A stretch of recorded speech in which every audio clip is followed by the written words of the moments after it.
Every second person in the United States is taking at least one prescription drug, but patients with the same disease often respond very differently to the same medication.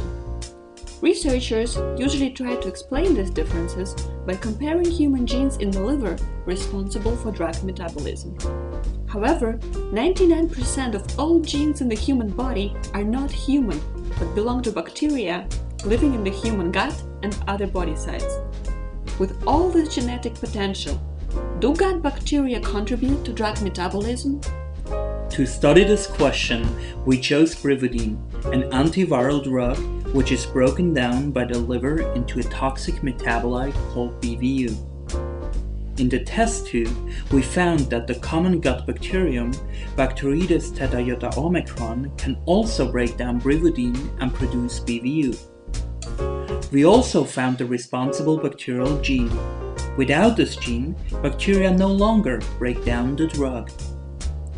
We used several mice in the lab to test whether the lack of this single bacterial gene affects drug metabolism in the host. After the drug enters the body, it can be absorbed into the blood and broken down by the liver, or remain in the intestine where it can be broken down by gut bacteria.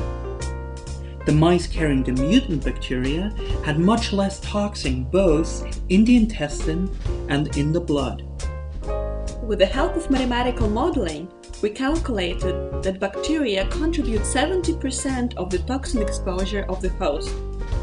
In a similar way, we studied two other drugs, an antiviral drug cerevodine and an anti-anxiety drug clonazepam, and discovered that gut bacteria also significantly contribute to their breakdown products in the blood.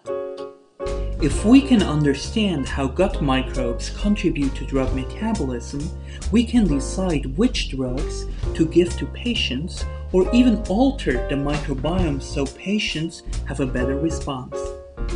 Hopefully, these approaches will help to clarify how nutritional, environmental, and genetic factors affect drug metabolism and could improve medical therapies in the future.